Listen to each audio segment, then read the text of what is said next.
Between stints at Engadget, Gizmodo, and CNET, Sean Hollister became part of the small group that co-founded The Verge back in 2011. He has worn a lot of hats in the past decade, reviewing products, running the newsroom, training and editing new writers, putting spicy editorials on the site, starring in a few videos, live blogging, and shaping coverage where he can. He's currently a senior editor. Tell us a little about yourself. What do you like doing at The Verge? My favorite part of the job is blogging about gadgets. I try to do it every day no matter what else The Verge needs from me because I love them to death. Where did you get your desk and where in your home have you placed it? It's in the corner of my home office, right beneath a mini split air conditioner, so I can usually dial in a comfortable temperature even if my gaming PC pumps out a bit too much heat. And yes, it pulls double duty as my battle station. Note the gaming mouse, Razer Black Widow Elite keyboard, and the Xbox 360 controller hiding under the right monitor. Out of frame, there's a big display case where my wife and I keep our Figma and Lego collections, and her desk is across the room. My desk is a fully Jarvis bamboo standing desk, one that's proven pretty popular among Verge staffers, but that's not why I bought it. My wife got one first, and I've been jealous ever since. Originally, I had the comparatively terrible IKEA Becant, a purchase I've regretted for years. The Jarvis is so much smoother, steadier, quieter, and, importantly, I've found, raises and lowers to my preferred heights with a single press, giving me no excuse to sit around all day and ignore the standing feature like the lazy bum I am. Other brands make very similar desks, some of them based on the same parts, but I've also had the two best customer support experiences of my life with Fully. If I were doing it again, though, I'd buy the 60-inch version so I'd have a bit more room for an add-on drawer. Fully Jarvis Bamboo Standing Desk.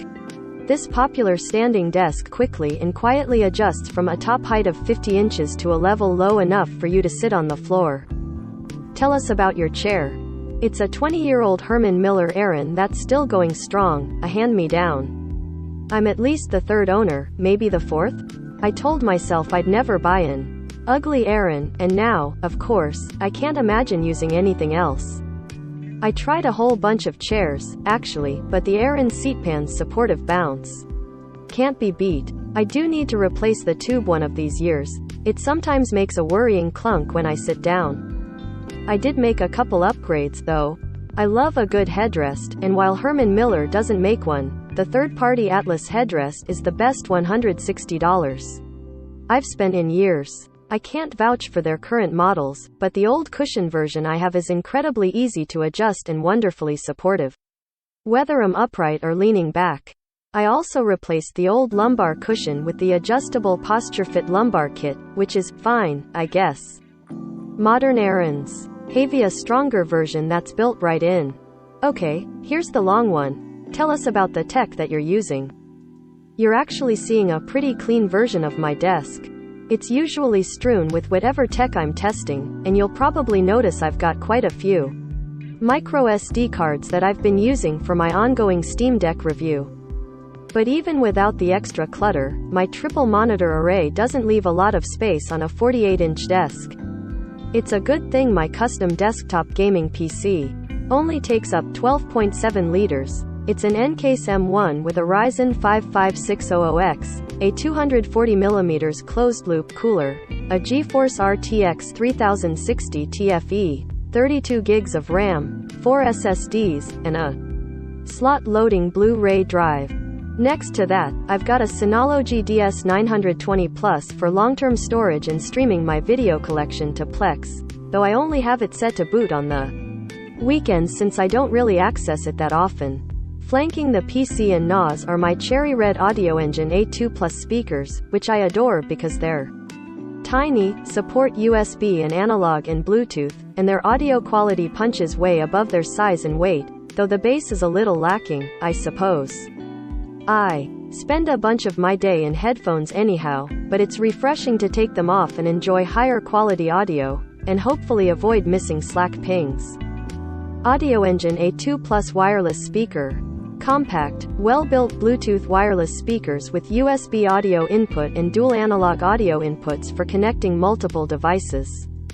Speaking of headphones, I swear by the SteelSeries Arctis Pro Wireless, except when I'm swearing at it when it's time to swap batteries. Otherwise, it's a fantastic wireless headset with long range and individual channels for gaming and chat on PC, and I enjoy having its OLED-equipped base station on my desk. Though I usually control the headset using its own built-in dial instead. I hang the headset from the hook on the bottom of my mic stand. Oh, and when it's time for some duck game or speedrunner or Elden Ring, I always keep my old Xbox 360 gamepad and wireless receiver for Windows handy. I've written about the receiver before, and the official Microsoft one is worth its weight in gold. You've managed to fit a lot of tech on that desk, including some fairly large displays. How did you manage it? The trick is keeping the monitors off the table. I tend to be a cheapskate. Almost everything on my desk, and the desk itself, was hand-me-down or bought on sale. But my favorite bargain finds are my dock monitor arms, the Dell MSA14, which office liquidators used to sell as low as $50 on Craigslist or eBay. The Dell U2412M monitors atop them were Craigslist finds, too, and they're now literally a decade old, but their 24-inch, 1610 screens are perfect for tossing up TweetDeck in Slack and Evernote and the occasional YouTube video while I work or play. My main screen is an Asus VG27AQ. One of the biggest reasons I bought it was its small, squarish stand. That way, it can perch atop my NAS at the perfect head height with just enough room for my mini desktop and water bottle underneath.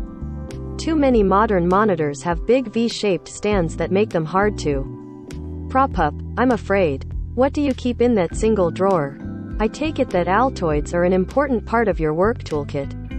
I haven't eaten an Altoid in years. Too many stomach issues, but I've done plenty with the tins. This one holds those little square microfiber sheets that come with new gadgets, so I always have a soft cleaning rag handy. The drawer is also where I keep a couple screwdrivers, this Amazon Basics knockoff of the amazing MegaPro ratcheting bit driver and the new Precision MegaPro, and a handful of USB-C gear, including some old wired Pixel buds that I use to record calls once I get an interviewee's permission. Amazon Basics 12-in-1 magnetic ratchet screwdriver. 12-in-1 magnetic ratchet screwdriver for easily tightening and loosening screws with 3 settings included: fixed, forward, and reverse. The drawer doesn't come with the desk, and, in fact, it's from a rival brand. It's the Uplift Bamboo Desk Drawer, a recent addition, and I'm not sure I'll keep it. Maybe if I sand off the corner where I keep bumping my knee and find a way to get it to open smoothly. Most boom arms I've seen on desks hold mics, but yours holds a smartphone. Yeah, I totally stole inspiration from Taylor Lyle's What's on Your Desk by buying the same toner mic stand, and a good friend who used to work for Polygon recommended the wonderful Blue Spark XLR mic and Blue Icicle XLR to USB adapter that typically hangs from it. But recently, I've been thinking a lot more about quick videos than podcasts or voiceover, and the boom looked like a good hands-free way to film a few things. We'll see. I see you've really thought out the organization of your cords and the other tech necessities that go under your desk. Thanks. I've had a rat's nest under my desk for ages, and I've tried a number of cord keepers and wraps before, but this year I stumbled onto these privacy panels with built-in pockets for cables. They're not perfect. This one relies on Velcro strips that I'm pretty sure will give out over time, but it lets me hide a lot of the mess and also holds my Ethernet switch and an Intel NUC where I'm running Home Assistant. The monitor arms have some built-in cable management, too, which helps, and so do the grommets on the desk, and I like having a power strip with rotating outlets. This is mine, so you can point them out of that whole power strip plugs right into a trip light and interruptible power supply, by the way, a hand-me-down from a friend with way too much gear on his hands. It's only got enough power to run everything for a few minutes during an outage, but that's been long enough to save my work, or game, and shut things.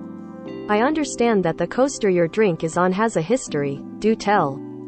I swiped it from the desk of fellow Verge co-founder Joanna Stern the week she left, 10 years ago now? With her blessing, of course. It's just a nice, silicone coaster that reminds me of when The Verge was just 16 or so people with big ideas in a single room. And the song Wonderwall, for reasons only a few of us. My go-to water bottle is this Contigo because it's so easy to use one-handed without worrying about any leaks near my PC. Just press the button and sip. Is that a desktop cleaner that you're holding? Yeah. Modeled after the Japanese Shinkansen bullet train, which I've had the pleasure to ride a couple times. It's got a little foam broom that sweeps up tiny crumbs with a reciprocating action when you roll it along a surface. I eat more meals at my desk than I should, so it gets some use. It's not just a fidget toy. I bought this one at Daiso for a couple of bucks. My dad's got a much nicer model of the world record-setting MLX-01 Maglev train that I also got to try when I studied abroad. Its successor is now the fastest train in the world, but it could be many more years before the first real passengers board.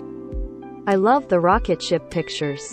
Who drew them? Mostly my daughter June. She was 3, I think, and I helped. Now she's 5 and drawing much fancier things all by herself. Is there anything else about your workspace that we haven't covered? My webcam is just a plain old workhorse Logitech C920. No fancy Opal or DSLR webcam for me. I subscribe to the Allison Johnson school of refusing to care about webcam quality. There's plenty else for me to tinker with, particularly given how pricey a better cam would be. In this stream, what's on your desk? View all 18 stories.